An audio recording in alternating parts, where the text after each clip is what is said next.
Trip is such a doofus, and he keeps saying, like, it's Yahoo, or I don't even know how he says it, but it's so wrong.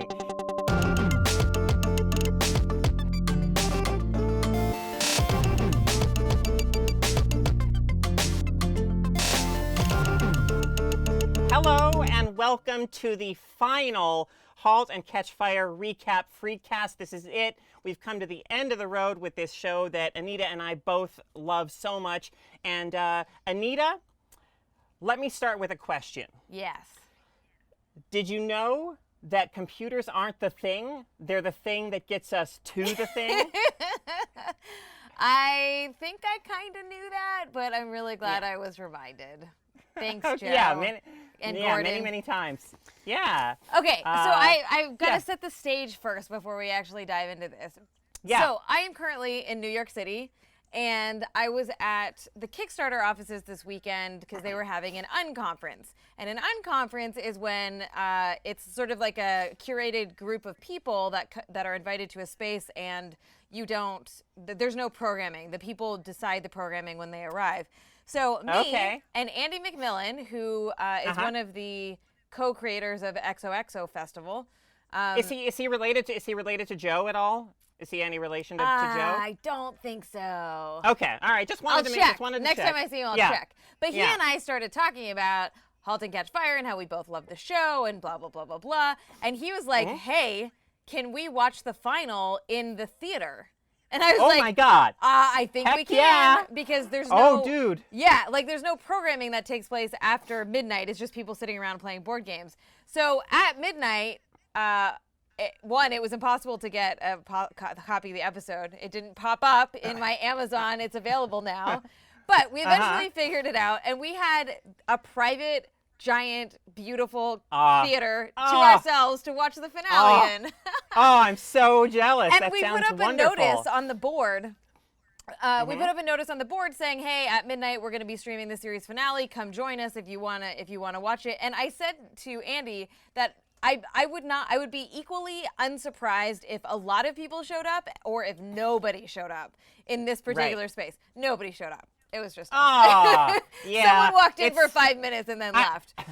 It really is going to be a show that finds its place, unfortunately, in the years after airing. Like Absolutely. that, like we've said in the past, people are going to find it on Netflix and be like, "Oh my God, this show is amazing. Why, Yeah, and I talked why did we watch it?" Yeah, and I talked to a lot of people this weekend, and I was like, "What is wrong with you? Add it to the top of your queue. Like it's the best show." So, anyways, that was such a beautiful way to end the series for me in terms of like watching with someone new that I didn't even know was a fan and in this space. And one of the things that is so, sorry, you might hear a giant banging. That's because there's a cat jumping above my head constantly. All right. It's just part of the podcasting from the road. Exactly. One of the things that was so amazing about it is because I love the cinematography for the most part. I think there are some exquisitely beautiful shots, and so there are definitely moments where like seeing these gorgeous shots on the big screen was just breathtaking for me. Absolutely, yeah. And I wanted to talk a little bit about. There's a few shots that were so good that like, oh my God, I have to mention. I know. That. I think I know exactly one of them that you're thinking of. Yeah.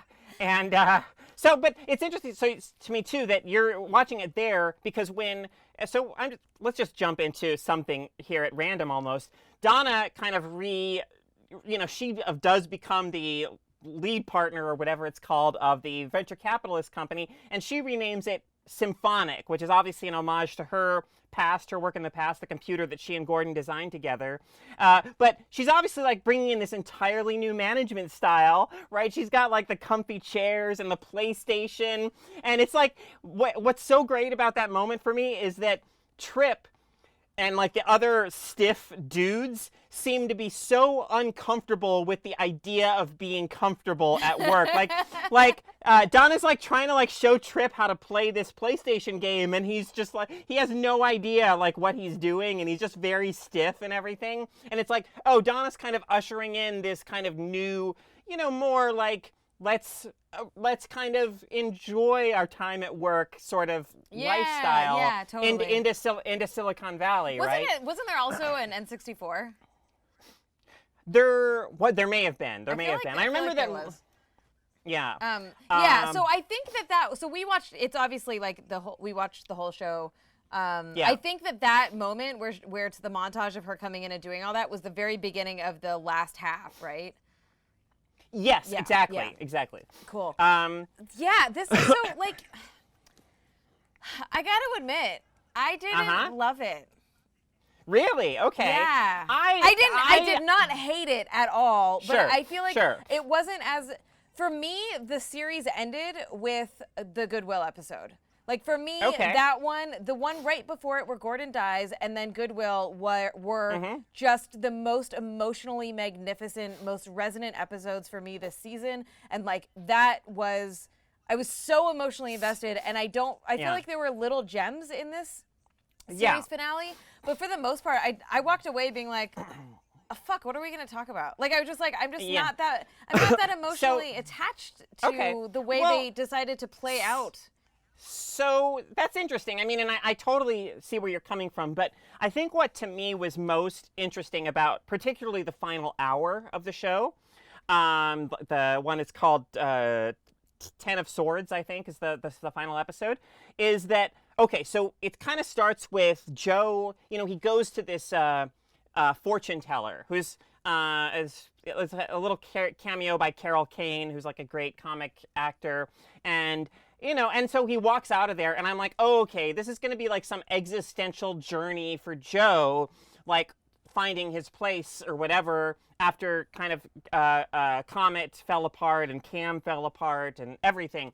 But the episode winds up not being that at all. It winds up almost entirely focusing on Donna and Cameron. And in a way, to me, that's sort of like having the episode so completely focus on the two of them in the very final episode was, to me, this kind of lovely assertion of like the importance of their connection and their friendship in the series as a whole. Yeah. Yeah. And I really, there were some really lovely moments during that. Well, yeah, during that. Sorry, I'm just like, you skipped so far ahead. I know. I know. I'm like, wait, I don't know how to bring it all back around. Sure. No. We can definitely go back. So it opens with. Okay, we have to talk about the opening of the first part. Yeah, okay, I agree. You're in the office. So okay, sorry. There's two things happening. One is there's the commercial of Comet, and they're all there and they're cheering, and it's got Gordon in it and Haley in it, and it's emotional, and Joe's getting emotional, and then Cameron starts chanting, which is the weirdest, most embarrassing thing to watch, but whatever. And that's when he says, computers aren't the thing, they're the thing that gets us to the thing, which true, funny, true, whatever. Yeah. So we're sort of excited. Comet is doing well, that's great. Cam, it was there to help out, and you're like, oh, that's so great. Cam came to help out.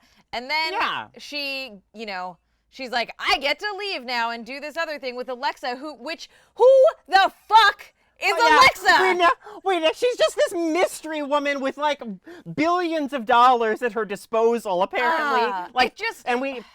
I'm shrouded in mystery and everything. Honestly, I will say this. I love this show. I think it's brilliant. I think that the stuff with Alexa was fucking stupid. Like they didn't the mysteriousness around her.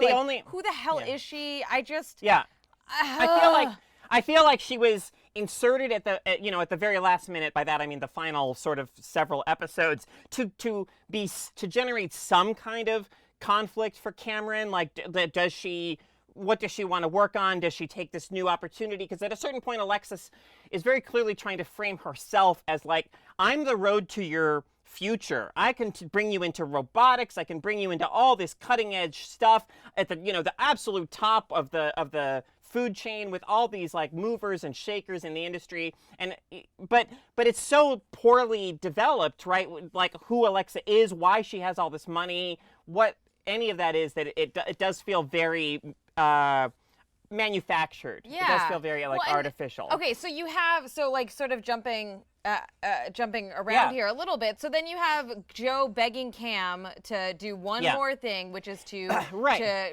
reverse engineer Netscape to find out find out how they can be faster and better and all that. And Cam's like, oh, fine, I can't say no to you. You're grieving. Yeah. And that whole, like, their relationship there, it really started to feel like, I mean, there's a certain point where Joe says something like, I'm only asking for 2 days.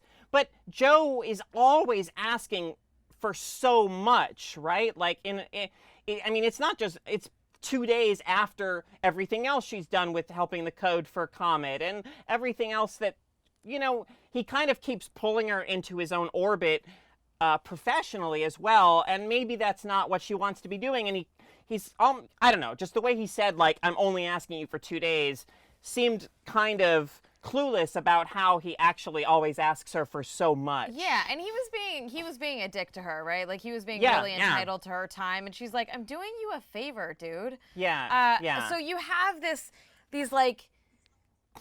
tension between them, which it tracks, like that super tracks in their relationship and their professional relationship as well. The ongoing, like, we're at the office late and Gordon's watch keeps going off. To remind Gordon to take his medicine, which is it's devastating. And Joe says, I don't have the key. I can't get in there. So that moment when he realizes, so first of all, they finally get the Netscape beta and they find out that fucking Yahoo is on the toolbar. Yeah, and the Yahoo jokes were mwah. They were so good. I was like, just do it. It's just go all out. It's fucking wonderful. Yeah. But they realize that Comet is completely, like, dead in the water. Dead. And Joe loses it, smashes the window. Turns the watch off. And that all sets the stage for the next couple of scenes that are just incredible. So they walk out. You see them walk into the house and they're not talking. You see them get undressed in that one shot on the bed. You see them get into bed and turn away. And then you slowly see them become more intimate. And you're like, and it's that kind of intimacy of, like, anger and grief and loss, and we don't know what else to do but be here with each other. And there was something about the way Cameron is crying, and it's so clear. Somehow, I mean, even though they don't say a word, everything about the acting in those scenes, it just makes it so clear that, that both of them know that it's over. It's not just Comet that's over. That went it's them that's totally over my head. It might have been because I started watching it at 1 a.m. But that went completely over my head. I thought it was just grief about life and the loss of Comet and, like, tied up with the grief of Gordon. So the next morning when Cam says to Joe, I wanted us to work, I was like, what the fuck? Like, I was legitimately like, they're doing that? Why are they doing that? And then Joe says to her, the thing that gets you to the thing, it was you. It was always you. It was always you. Yeah. And then there's this amazing shot, one of the great shots of, you got a bit of a remove and you see Joe, like, sitting in the chair or whatever, and it's way over on the left side of the screen, and Cameron is way over on the right, standing in the archway, and it just that distance between them, it's just so illustrated. Absolutely. They're framed by the doorways, and then you have this giant wall between them, and there's this painting that's like a void-like painting that's, like, taking up all the space between them that shows the breach, and you're just like, holy shit. That was one of my absolutely favorite shots of the episode. Yeah. The other shot that I loved, which takes us to the very beginning again, is so Boz is cracking jokes to the doctor. The doctor doesn't give a fuck about these jokes. And they're making it seem like there's something wrong with Boz, and then all of a sudden he's like, you're going to live into the 21st century. And Boz is like, so he walks out to that fucking song, which was hilarious. And then they cut on him from the bottom up and over the archway of the hospital, and him just being like, 21st century. Yeah. And then, like, it's so great. It's so good. And then later he says something to Diane about jetpacks and robot overlords. And robot overlords, Which was really cute. Yeah. Yeah, I love the stuff with Boz and the radio that he finds in the box. Like for a little while, I was like, what is so special about this radio? And then you get that close up on it, and it says Cardiff Electronics, and it's like, oh my God, it's a Cardiff radio. And what's so great about the radio isn't just what it represents for Boz, but there's that great scene where he goes over to see Donna. And we actually get to see her using her like engineering skills and know-how to like fix the radio. And it's just so great to see Donna doing that, to see her like actually kind of fixing something, you know? Yeah, and she just said that she like wanted to make things again. And so like it was, it was nice that they gave that to her, which then fast forward to her trying to fix Haley's hard drive as well later in the episode. But so I really liked the Boz and Diane stuff. It was just sweet. Yeah, it was very sweet. Exactly. They just have a really sweet romance at this point. They're two older people who really care about each other. They want to spend time together, and that's what matters to them right now, and that's really lovely. Because there was a really nice juxtaposition that happened in the storytelling with Boz and Diane, because right before one of those scenes, you have Haley. Yeah. Right? Haley. Oh man, I mean, yeah. First of all, I love her like rocking out in her car to Seether by Veruca Salt. Yes. Like the she's music like in this episode, man. It was Veruca Salt. It was Beck. It was Neil Young's Harvest. Neil Young, Harvest Moon, Yeah. It was. Yeah. Of course. So Okay, so she's she's rocking. She's rocking out. It was amazing. Yeah. Like trying to psych herself up for this huge thing she's about to do. And it was just the cutest, most awkward like teen asking someone on a date scene, like the way she's just kind of like talking a mile a minute, and she's like, or if you don't want to do that, we can do this, or can I just do this? Can I just take you to this movie? Can we do this thing? Yeah. And and she gets her poor teenage heart broken. Poor Haley. It was so sad. But then it cuts straight to Boz and Diane like dancing in the newly cleaned garage where he's like, let's live our lives now.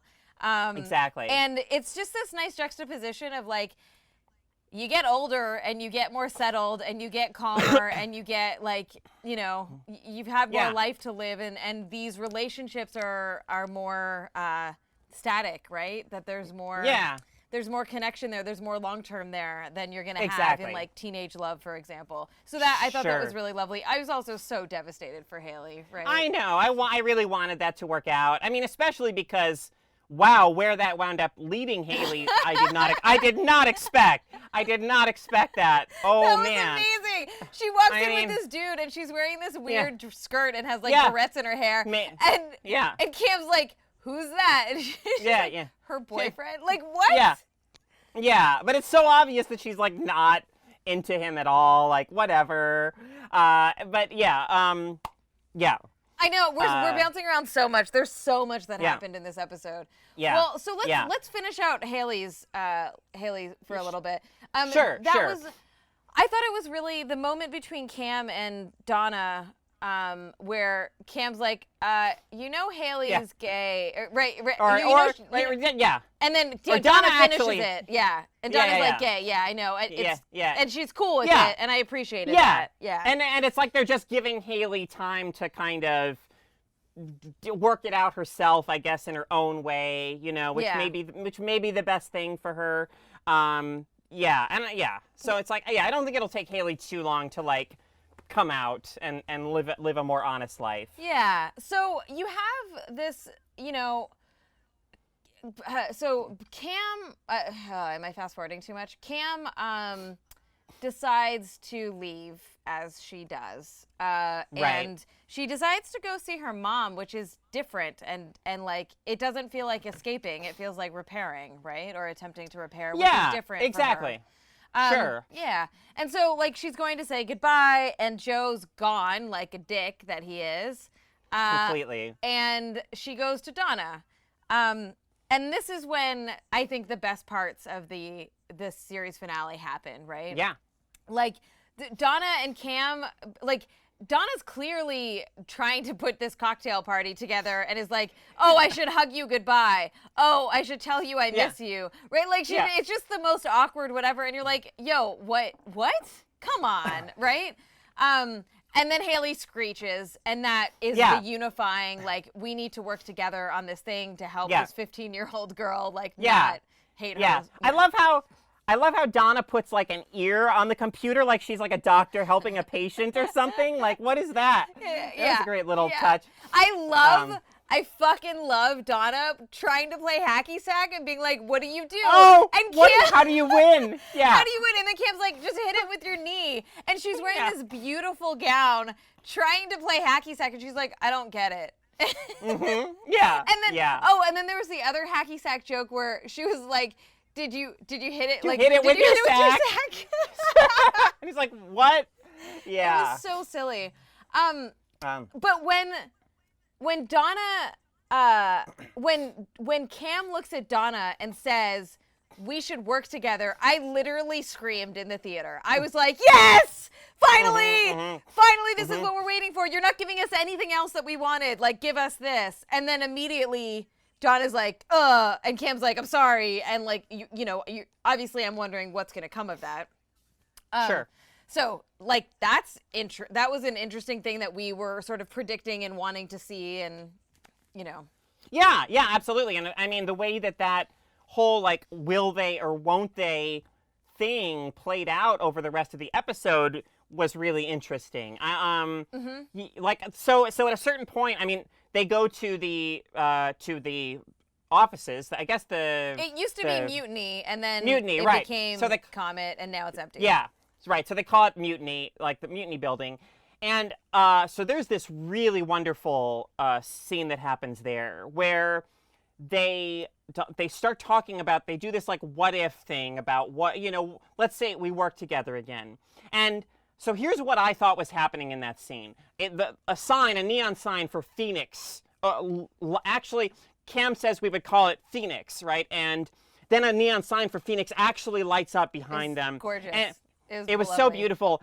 And I thought for a minute, what was happening here is, okay, the show is shifting into a meta state now where they actually they're no longer like talking to each other in 1994 or whatever. They're actually telling us what happened in the years after the show. And I thought, then we're going to get Haley, maybe, and Joni, and then Joe kind of telling us about what happened. But it wound up not being that. It actually was just this whole imagined future that didn't actually happen, but was really... And that's when the show should have ended. Like, one of the problems with the finale is there were too many endings. Where you just kept being like, you did it, you're done, stop it, we don't need any more. Because it was so beautiful, the light flickers out, it fails, and what would have been great is they're sitting there talking, and then they just walk out, and you're left to wonder whether they ever did it or not. Right? Because to us, it sounds like they're like living this whole thing. And so I think that uncertainty would have been a beautiful note to end on. Just of the like, we don't know if this was real or not. I totally agree. The next scene that I thought should have been the end, if that wasn't the end, the next scene that I thought was the end is they're sitting in the diner. Cam's about to leave. Donna has this revelation, which I was legitimately worried something bad was about to happen. Yeah. She runs out and she's like, I have an idea. Yeah. And I was like, yes! Yeah. Yes, you have an idea. Of course you have an idea. Make the idea happen. And I was like, this is the end. Cut to black. Like, cut to credits. Nope. Not the fucking end. Can I just say? You don't want any Joe? You don't want any Joe? Joe left. Joe left. Like, he went to IBM, clearly. Like, that's... Well... Okay. Yeah, well, so he ran into the guy from IBM. Yeah. And then the return address was from the place where he worked at IBM. And so so whatever. But you could have had Joe in there and then it still ended on Cam and Donna together, right? I completely agree. I think that ending, the last scene was so anticlimactic to me. I was like, oh, you've got to be fucking kidding me. I mean, let me mention one more thing that happens in the episode first, because I think it's really important and for us to talk about is, what is this cocktail party? What is this event that Donna is throwing? Oh, it's a gathering of women in tech, like an opportunity for them to come together to have some kind of like solidarity, support, visibility, help each other, right? And she, which I don't know, I mean, I thought was, again, another way this episode, it is bookended by Joe, unfortunately, but it really does, to me, cement like Donna and Cameron's relationship as like kind of the center of the series, and by having this kind of cocktail party, it's sort of like puts these issues front and center. And the worst part of it was that Donna says something like, I hope that when my daughters are my age, they don't have to have events like this anymore. And of course, we know that tech is like at least as fucked up now as it was then, right? And that, of course, the only time in the entire episode that I cried was during Donna's speech. And I think the speech was really cheesy, and it was just like beating us over the head with it. Like, I thought it was a little too much and not of the caliber that I would expect of storytelling. But man, that shit made me cry. I was like, oh, yes, it's totally true. It's still true. Oh my God. And then Cam falls into the fucking pool like that. And it's so great. It's so good. Oh my God. Like breaking the seriousness of the moment, like so perfectly. Yeah. So I have conflicting feelings about the final few minutes, the Joe segment, because what the fuck? He's a humanities professor driving a fucking Lotus? Like, what is this guy? Like, what is... I don't understand that at all. The question is, how far into the future is it? Because did he work at IBM and make a bunch of money, and then he became some humanities professor because who knows goddamn why, and then he's reading a book and he has that tarot card. And to me, I kind of read that as the card said that it would be destruction. And so he was trying to fight against that by going and getting a traditional job and not taking risks and like doing the right, doing the easy path. I mean, I don't think it's easy for him at all. I think it's about him finding, so part of this is informed for me by, so the song playing during that whole section is Salisbury Hill by Peter Gabriel, which is like, it's a song that I really love, and it's really a song about finding your place in the world, like finding where you belong. So that definitely colored my whole relationship with that final scene, because it's like, oh, Joe has, the tarot card reader says, oh, behind the swords there's this like golden horizon. And so I think it was like Joe had gotten to like his golden horizon, like outside of the tech and like where he actually belongs, like he feels he belongs more naturally. Or I guess. That was my read on it. I'm sure Joe like would make a great teacher. I was just like, and then just it ended with him saying, start with a question or something like that, and which was probably a throwback to some time when he said that somewhere else. I think I'm guessing I don't know this for a fact, but I'm guessing because there were references back to the beginning with like the centipede machine and everything. So I'm guessing he said that in the class in the very first episode where he and Cameron first meet. Another amazing shot that I loved just for sheer aesthetic beauty is a moment when Joe is playing the centipede machine and you see it like reflecting in his eyes. So great. Yep. Two other things that I just want to highlight really quick is I love how much they made fun of Yahoo. It was just like the biggest dig. And so good. The scene where Donna is in the office and she's losing her mind laughing. Yahoo! Yahoo exclamation, Yahoo question mark, and then Mickey. Well, because Trip is such a doofus, and he keeps saying like Yahoo, or I don't even know how he says it, but it's so wrong. It's so wrong. And I love that everybody says that it's wrong. Like it's so funny. And also, there was a moment when Cam and Joe first see the beta with Yahoo in it, and they say you can put text in fields before the page fully loads. And me and Andy looked at each other and we're like, God, we love this show. Like, this is part of why the show is so good, right? Because that was such a big deal when it came out. Yeah. But to us, we're like, wow. What? Yeah. The other moment that I just wanted to highlight was the moment between Boz and Cam, which the show does really nicely, right? Like, they do these moments between the characters of this, like, they've built this intimacy. Boz is like a father to Cam. And he says to her, you've got a lot of love in you, more than anyone I ever met. It's bursting out of you. He's talking about how she's drowning with it, that it's this burden that she carries.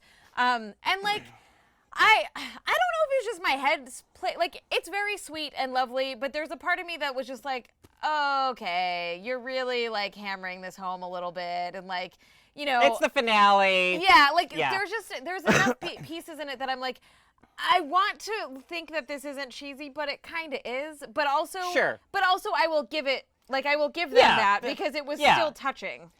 Yeah, and grandfather figures or older father figures can be, they have permission to be a little cheesy sometimes. Well, but it wasn't that it was cheesy. It was that to me, it wasn't like the words or what he was saying. It was that, like, I don't know if that's the right representation of Cam, right? Like, I don't know if that's the way to describe Cam and the way that she like inhabits the world. I feel like it was really generous. Right. I mean, I think either Boz sees something in her that she doesn't even see in herself, and we, the audience, don't really see in her, or he was saying something to kind of make her feel better about who she is. I don't know, but I thought it was just a lovely moment of closeness between them. But I agree that I don't know how accurate it was. One other moment I just want to mention briefly is there's a moment when Haley is listening to Gordon's kind of meditation mindfulness tapes, and like just that bit of, there's something so wonderful Gordon says on that tape where he says something like, it's okay if you're feeling weird. If you feel weird, that means you're here. That means you're alive, right? Something like that. And I thought to me that was like actual wisdom, like that kind of mindfulness about like problems may seem insurmountable right now, but better, Gordon. Like, that this will pass. Like that actually is shit that to me like actually works. Like that is stuff to seriously. It was this beautiful moment too, because Haley was like clearly frustrated that she lost their project and she needed to start again, and the fact that she has these tapes of her dad, like what she can interpret as talking to her, right, and like being there for her and being the strength that she needs to continue. Like, what a gift to have that. Absolutely. So let's really briefly talk about the shape of this series as a whole, because to me that's part of what makes it so remarkable. In season 1, when it launched, a lot of people were comparing it to Mad Men, like a Mad Men set in the 80s tech world, because Joe did seem like this kind of distant, dominating, like visionary asshole figure, and the show really seemed to kind of revolve around him in a way at first. But I think, to me, what's so remarkable about this show, a big part of what's so remarkable is, unlike Don Draper, who never really changed over the course of that show, Joe did, change in these fits and starts, and he reinvented himself, and he evolved, and as he reinvented himself, the show reinvented itself too. And also that the show was smart enough to know that Cam and Donna were really deserving of being like a focus of the show's arcs, right? Like that to me changed everything, and really is a huge part of what makes this show like a kind of a classic that I hope people seek out in the years to come. Yeah, and for folk, like, I know there's a bunch of people who didn't really get on board with the first season. Like, they watched it and didn't really like it. And I usually just advise folks to skip straight to season 2 if they didn't like it. Sure. Like, if you don't like season 2, then you don't like the show. No, right? Like, it's just the way it is. And so I think, part of it was decentering these dudes, bringing a fullness to the cast of the 4 of them, and it really found its stride in season 2, I think, even though I very much enjoyed the first season. Sure. So, yeah, I think this is such a valuable show. It's such an underrated show. I know we've said that 100 times, but I hope that new fans come to it for years to come, because I think it's meant a lot to me, and it's really, it is not very often that media and TV shows really make me feel so invested in the characters, make me feel like it feels like a loss when the show ends. Yeah. Right? That I'm legitimately going to miss these people. And that doesn't happen very often. Like, you can like a show, but it's hard to really be like, oh my God, like I know these people, like I've spent so much time with these people. And this is one of those shows that will always be with me in terms of like when I think of my favorite shows and the ones that had the most like emotional resonance for me. Yeah, I'm right there with you. It's a really fantastic show. Yeah. And this brings our podcast about Halt and Catch Fire to an end. Thank you, everyone who's listened and gone with us on this journey. Of course, don't forget that we do still have our Star Trek Discovery recap podcast happening with Anita and Ebony.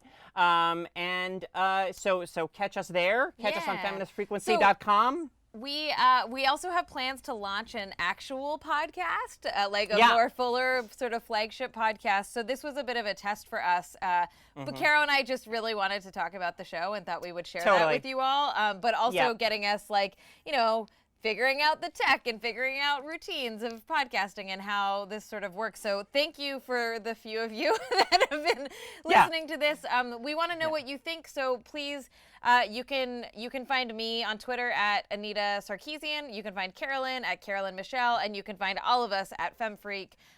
So yeah, come hang out with us on the other podcasts, please. All right. All right. We'll see you there. Thanks for listening, Thanks everyone. so much. Bye-bye.